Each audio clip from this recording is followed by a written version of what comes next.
5, 4, 3, 2, 1, 0.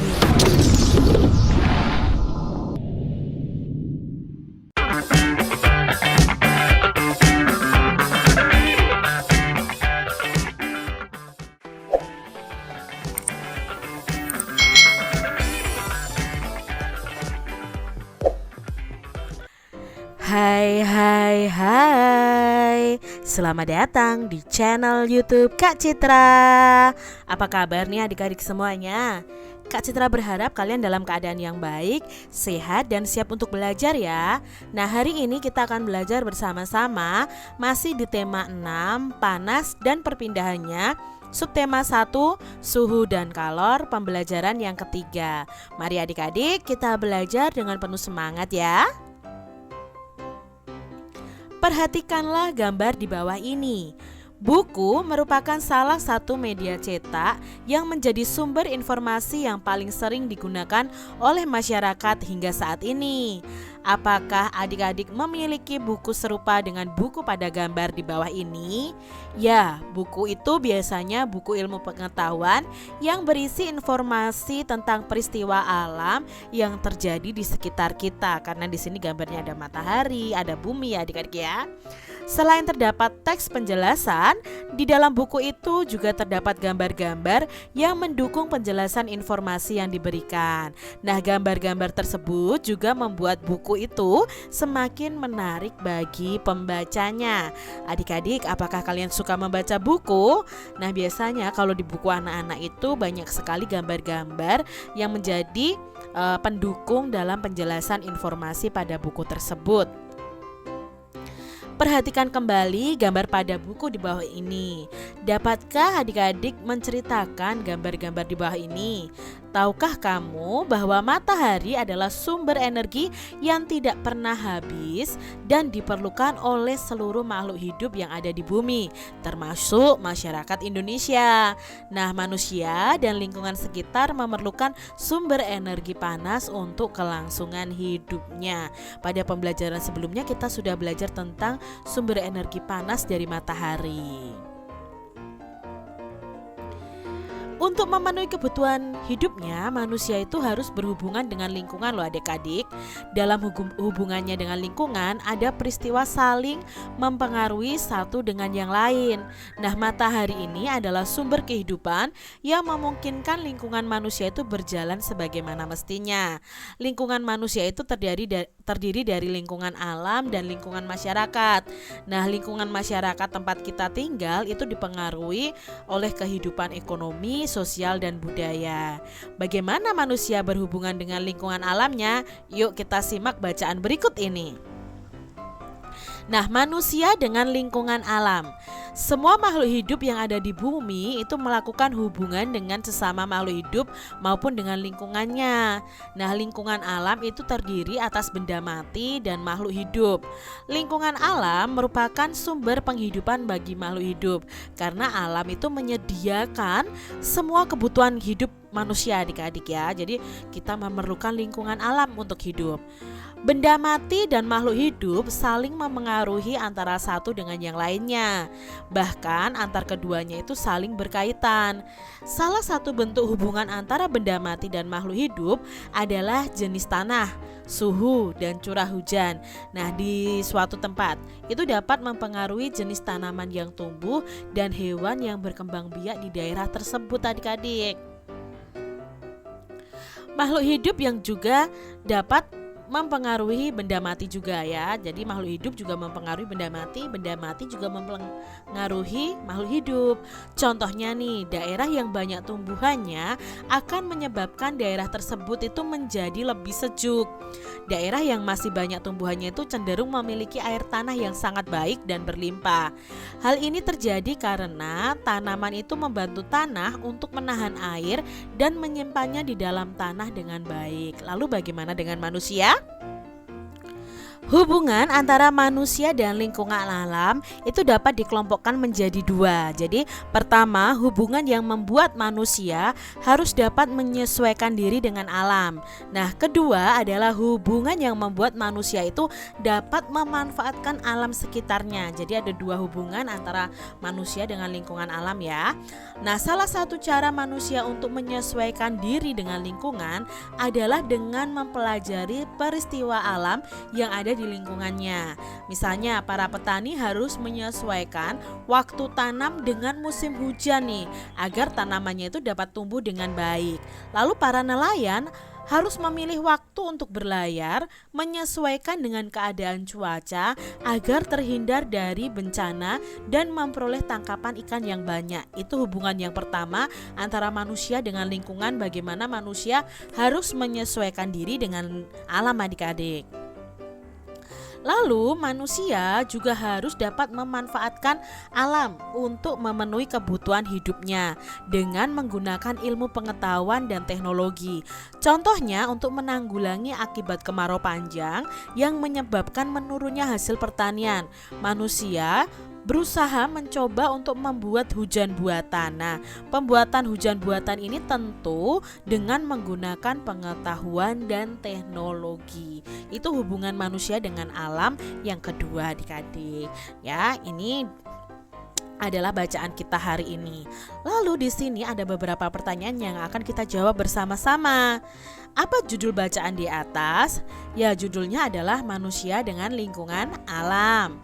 Lalu tuliskanlah kata-kata kunci yang ada dalam setiap paragraf di atas. Ingat ya adik-adik, kata kunci itu kata penting yang ada di dalam setiap paragraf.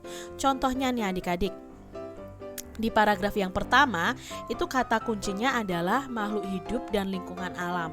Di sini dijelaskan tentang makhluk hidup dan tentang lingkungan alam.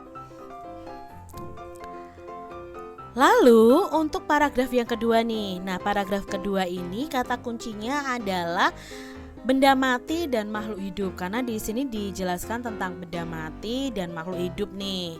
Lalu paragraf yang ketiga itu kata kuncinya adalah makhluk hidup dan benda mati juga. Paragraf yang keempat itu hubungannya dengan manusia dan lingkungan alam. Jadi hubungan lalu menyesuaikan diri ya dan memanfaatkan alam. Di sini adalah hubungan manusia dan lingkungan alam. Lalu kata kunci yang di paragraf kelima ini adalah tentang manusia, tentang alam dan ilmu pengetahuan dan teknologi. Itu kata kunci dari masing-masing paragraf. Lalu, buatlah sebuah pertanyaan dengan menggunakan kata kunci yang sudah kamu temukan tadi, yang sudah kita tentukan di setiap paragrafnya itu. Nanti kalau kalian sudah membuat kalimat tanyanya, minta tolong kepada teman kalian untuk menjawab sesuai bacaan yang ada. Misalnya contoh dari Kak Citra nih, kalimat tanyanya begini: mengapa makhluk hidup dapat memengaruhi benda mati? Tadi ada ya dalam bacaan tadi jawabannya. Nah, selanjutnya buatlah paling sedikit 2 pertanyaan tentang bacaan yang ingin sekali kamu ketahui lebih dalam. Contohnya di sini pertanyaan dari Kak Citra, mengapa toh manusia itu membutuhkan hewan dan tumbuhan? Mengapa manusia itu perlu menyesuaikan diri dengan lingkungan alam? Apa yang dapat kita simpulkan dari bacaan di atas tadi? Nah, yang bisa kita simpulkan bahwa makhluk hidup itu melakukan hubungan dengan sesama makhluk hidup dan lingkungannya. Makhluk hidup juga dapat mempengaruhi benda mati. Manusia memanfaatkan alam menggunakan ilmu pengetahuan dan teknologi. Kalian bisa tambahkan kesimpulannya berdasarkan pendapat kalian masing-masing. Adik-adik, apa yang dimaksud dengan lingkungan alam? Nah, lingkungan alam itu lingkungan yang ada di sekitar kita yang terdiri dari benda mati dan makhluk hidup yang saling berinteraksi. Nah, apa saja ya interaksi yang terjadi dalam lingkungan alam? Nah, interaksi yang terjadi di lingkungan alam adalah interaksi antara benda mati, ya seperti tanah, batu, dan sebagainya itu, air dengan makhluk hidup, ya hewan, tumbuhan, manusia. Interaksi antara makhluk hidup dengan makhluk hidup lainnya juga. Interaksi makhluk hidup dengan lingkungannya juga. Itu termasuk contoh interaksi yang terjadi dalam lingkungan alam. Lalu jelaskan salah satu contoh bentuk interaksi antara lingkungan yang terdiri dari lingkungan benda hidup dan benda mati. Nah, benda hidup itu seperti manusia, hewan, dan tumbuhan. Daerah yang banyak tumbuhannya akan membuat suhu udara menjadi lebih sejuk ya. Jadi udara di sekitar kita itu sebenarnya adalah benda mati adik-adik. Nah, hubungannya apa dengan benda hidup? Ya ini tumbuhan. Kalau semakin banyak tumbuhan, ya udaranya akan semakin lebih sejuk. Berikutnya, interaksi apa saja ya yang terjadi antara manusia dengan lingkungan alamnya? Nah, contohnya di sini Kak Citra dapat berikan dua contoh, yaitu interaksi yang menyesuaikan diri dengan alam dan interaksi yang memanfaatkan alam. Contoh yang menyesuaikan diri dengan alam tadi adalah misalnya petani itu harus menyesuaikan diri dengan musim yang ada supaya cocok tanamnya tidak gagal. Nelayan harus pergi menangkap ikan itu disesuaikan dengan waktunya ya, supaya tahu saat ini musim hujan, saat ini musim kemarau. Untuk menangkap ikan baik yang mana, misalnya pada waktu badai kita tidak boleh menangkap ikan, itu menyesuaikan diri dengan alam. Lalu interaksi dengan memanfaatkan alam, kita bisa memanfaatkan alam untuk memenuhi kebutuhan kita begitu. Nah, berikanlah contoh bentuk interaksi antara manusia dengan lingkungan alam yang adik-adik ketahui. Contohnya di sini adalah para petani itu harus menyesuaikan tadi ya, waktu tanam dengan musim penghujan agar tanamannya dapat tumbuh dengan baik. Lalu para nelayan juga harus menyesuaikan keadaan cuaca agar terhindar dari bencana dan memperoleh itu ikan yang banyak begitu. Nah, adik-adik, kita akan belajar tentang pokok pikiran. Apa itu pokok pikiran? Pokok pikiran adalah ide utama dari sebuah paragraf. Pikiran pokok disebut juga pikiran utama atau gagasan utama, atau bisa juga disebut gagasan pokok. Nah, setiap paragraf dalam bacaan itu memiliki satu pikiran pokok yang merupakan inti dari pembicaraan yang ada pada paragraf tersebut. Nah, kita lihat di sini di paragraf pertama adik-adik. Nah, paragraf pertama pokok pikirannya adalah hubungan makhluk hidup dengan lingkungan. Di sini dijelaskan tentang hubungan antara makhluk hidup dengan lingkungannya. Nah, informasi yang penting apa sih dari paragraf ini? Informasi pentingnya adalah lingkungan alam itu terdiri atas benda mati dan makhluk hidup. Nah, lingkungan alam itu menyediakan semua kebutuhan makhluk hidup. Itu yang ada di paragraf pertama. Lalu kita lihat di paragraf yang kedua adik-adik. Nah, paragraf kedua, benda mati dan makhluk hidup itu saling mempengaruhi antara satu dengan yang lainnya. Nah, berarti di sini pokok pikirannya benda mati dan makhluk hidup itu saling memengaruhi. Informasi pentingnya apa? Nah, di sini dijelaskan bentuk hubungan antara benda mati dan makhluk hidup itu adalah jenisnya, misalnya ya, tanah, suhu, dan curah hujan di suatu tempat itu mempengaruhi jenis tanaman, hewan yang berkembang. Seperti itu informasi pentingnya.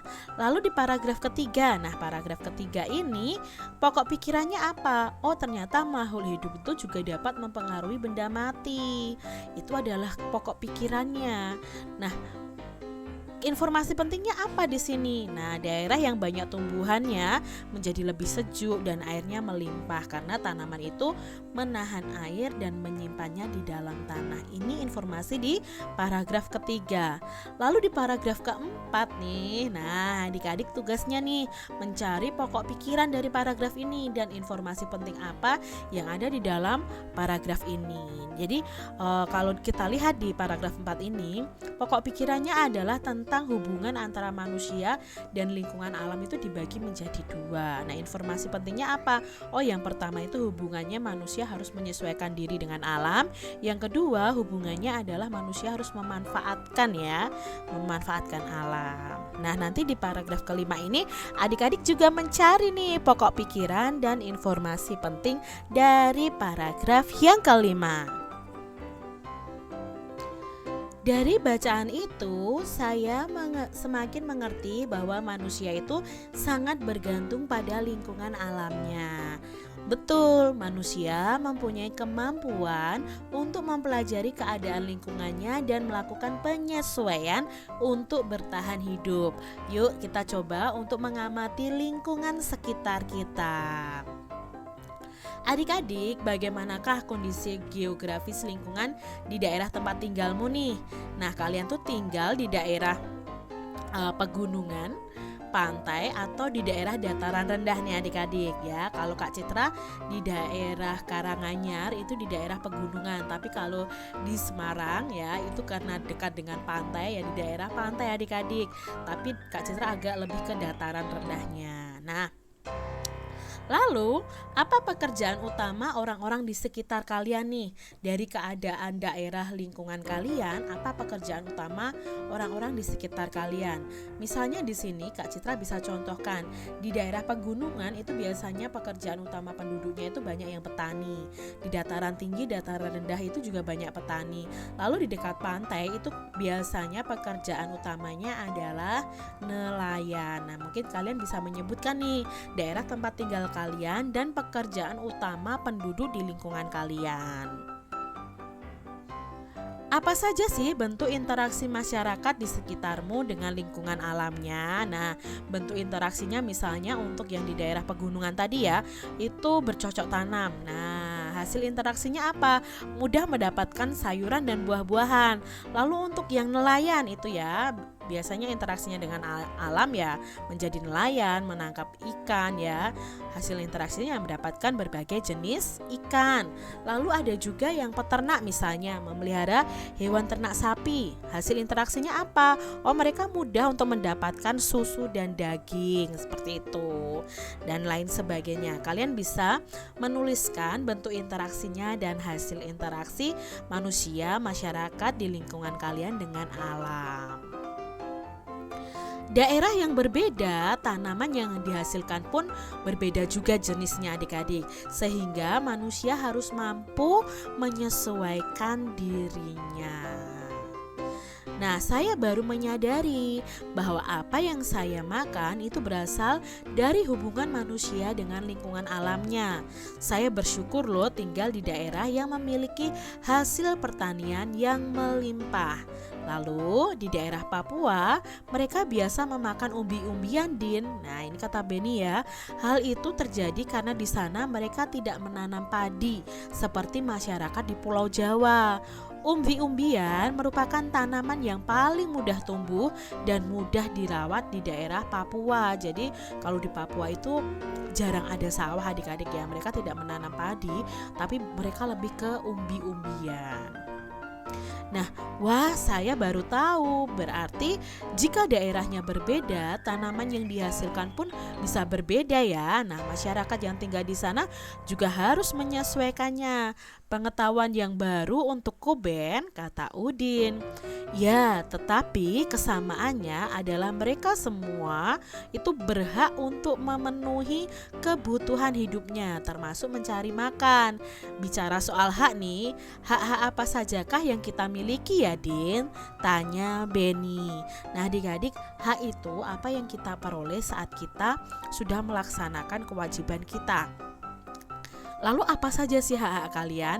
Yuk kita pelajari. Nah, di sini tahukah kamu bahwa setiap manusia yang hidup di dalam masyarakat itu mempunyai hak yang dilindungi oleh undang-undang. Salah satu hak warga negara Indonesia adalah mendapatkan pendidikan yang layak. Nah, tahukah kamu apa maknanya bahwa kita harus mendapatkan pendidikan yang layak? Nah, kita adalah warga negara Indonesia. Kita lahir dan besar di Indonesia itu mempunyai hak sebagai warga negara Indonesia. Sebagai seorang siswa pun, adik-adik mempunyai hak-hak yang harus kalian ketahui. Yuk kita pelajari Konvensi hak-hak anak. Nah, hak kalian apa saja sih? Apa yang seharusnya kalian peroleh nih? Yuk kita pelajari ya. Anak-anak merupakan generasi penerus cita-cita perjuangan sebuah bangsa. Oleh karenanya, kebutuhan untuk tumbuh dan berkembang dalam kehidupan anak harus diutamakan. Sayangnya, tidak semua anak mempunyai kesempatan yang sama dalam mewujudkan harapannya. Banyak di antara mereka yang mengalami kesulitan untuk tumbuh dan berkembang secara sehat dan mendapatkan pendidikan yang terbaik. Banyak anak berasal dari keluarga yang kurang mampu, yang tidak mendapatkan layanan pendidikan dan kesehatan. Bersyukur ya kalian kalau bisa hidup, bisa sekolah dalam keadaan yang sehat ya. Kalian harus bersyukur itu adik-adik. Tak hanya itu, akibat perang dan pertikaian yang terjadi di beberapa negara menyebabkan banyak anak yang menjadi korban loh adik-adik. Hak-hak mereka terabaikan sehingga menjadi korban kekerasan. Oleh karenanya, Perserikatan Bangsa-Bangsa atau PBB mensahkan Konvensi Hak-Hak Anak ya, Convention of the Rights of the Child. Nah, pada tanggal 20 November 1989, konvensi ini bertujuan untuk memberikan perlindungan terhadap anak dan menegakkan hak-hak anak di seluruh dunia. Nah, Konvensi Hak Anak merupakan sebuah dokumen yang dibuat oleh Perserikatan Bangsa-Bangsa atau PBB yang secara resmi memberikan hak-hak kepada anak-anak sedunia loh. Nah, dokumen ini juga telah diratifikasi atau disetujui oleh hampir semua pemimpin negara yang ada di dunia. Nah, Indonesia sendiri menjadi salah satu negara yang mendukungnya pada tahun 1996. Apa saja hak-hak anak menurut Konvensi Hak-Hak Anak? Nah, menurut konvensi ini, hak anak dikelompokkan dalam 4 golongan. Yang pertama, hak kelangsungan hidup. Apa itu hak kelangsungan hidup? Nah, hak kelangsungan hidup ini hak untuk melestarikan dan mempertahankan hidup dan hak memperoleh standar kesehatan tertinggi dan perawatan yang sebaik-baiknya. Nah, apakah adik-adik tahu nama lengkap kedua orang tua kalian? Apakah adik-adik tahu asal-usul kedua orang tua kalian? Apakah adik tahu asal-usul keluarga kalian? Nah, setiap anak itu berhak tahu keluarganya dan identitas dirinya. Itu hak kelangsungan hidup. Yang kedua yang menjadi hak anak adalah hak perlindungan. Perlindungan dari apa? Diskriminasi, eksploitasi, kekerasan, dan keterlantaran. Kamu memiliki hak yang sama dengan anak-anak lain untuk melakukan kegiatan keagamaanmu atau melakukan kegiatan perayaan tradisimu. Sebagai seorang anak, kamu belum boleh bekerja dan kamu berhak diperlakukan secara baik tanpa kekerasan. Itu hak perlindungan. Lalu hak yang ketiga adalah hak tumbuh kembang, hak memperoleh pendidikan dan hak mencapai standar hidup yang layak bagi perkembangan fisik, mental kalian, spiritual, moral, dan sosial. Kamu memiliki hak untuk sekolah nih, mendapatkan tempat tinggal, mendapatkan makanan dan minuman yang layak. Hakmu adalah bermain dan mendapatkan istirahat yang cukup karena masih anak-anak ya. Karena hal itu diperlukan untuk pertumbuhan dan perkembanganmu sebagai seorang anak. Lalu hak yang keempat adalah hak berpartisipasi. Hak untuk kalian bisa menyatakan pendapat dalam segala hal yang memengaruhi anak. Kamu mempunyai hak untuk mendapatkan informasi yang sesuai dengan usiamu. Kamu juga berhak untuk memberikan pendapat jika itu berhubungan dengan kehidupanmu sebagai seorang manusia. Itu tadi 4 hak yang disahkan oleh PBB nih adik-adik ya, bersumber dari Stand Up Speak Out, A Book About Children Right tahun 2002. Nah adik-adik, dalam bacaan tadi mungkin ada kata-kata sulit nih, ada konvensi, ratifikasi, identitas, diskriminasi, eksploitasi. Apa itu maknanya? Nah, konvensi itu permufakatan atau kesepakatan bersama ya. Jadi tadi kan dilakukan konvensi ya. Hak-hak anak itu apa saja. Lalu tadi ada ratifikasi. Ratifikasi itu pengesahan, persetujuan dokumen negara khususnya untuk pengesahan undang-undang.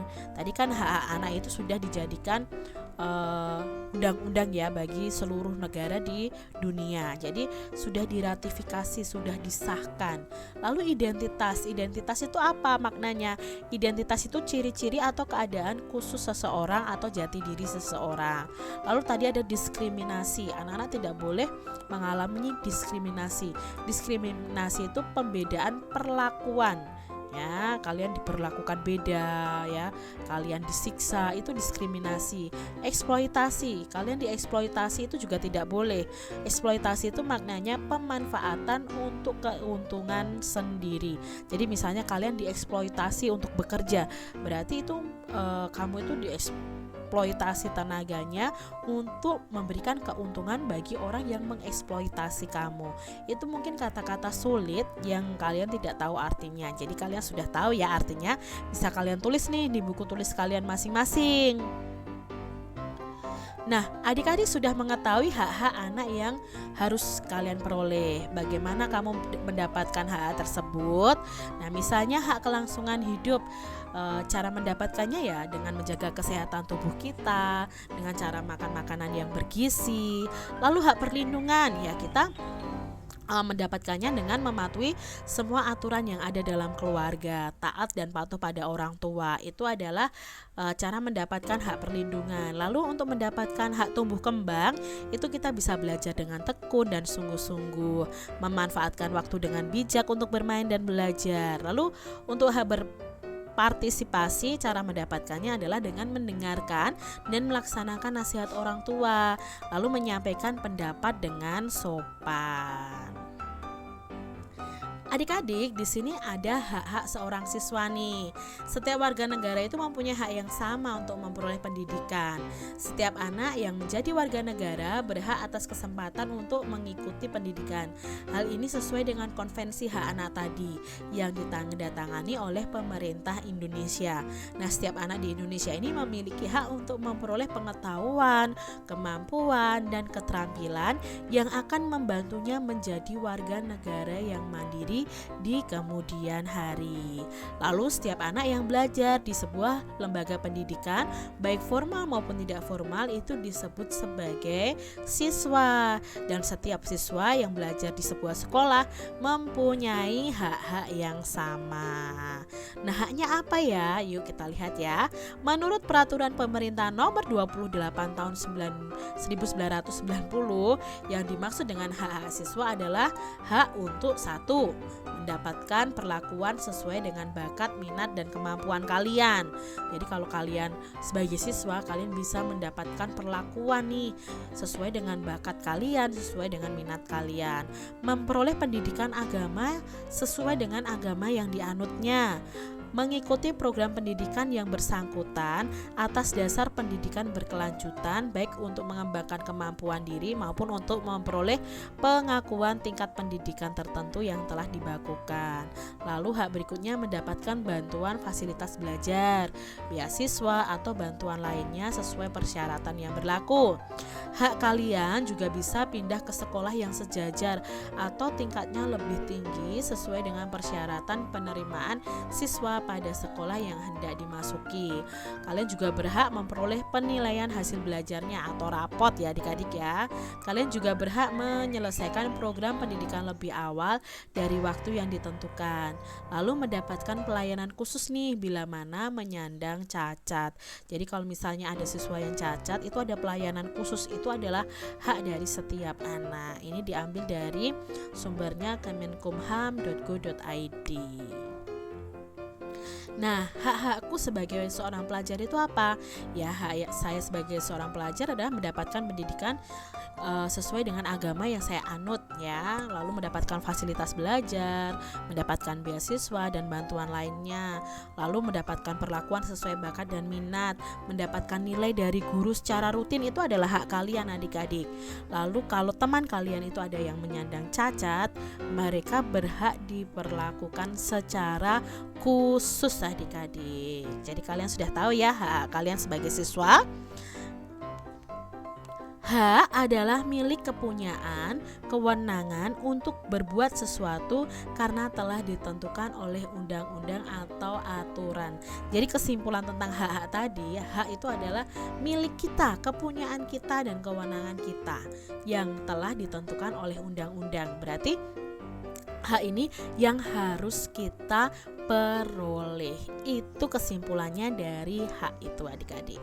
Demikian tadi adik-adik pembahasan kita di tema 6. Subtema 1 pembelajaran 3 ya.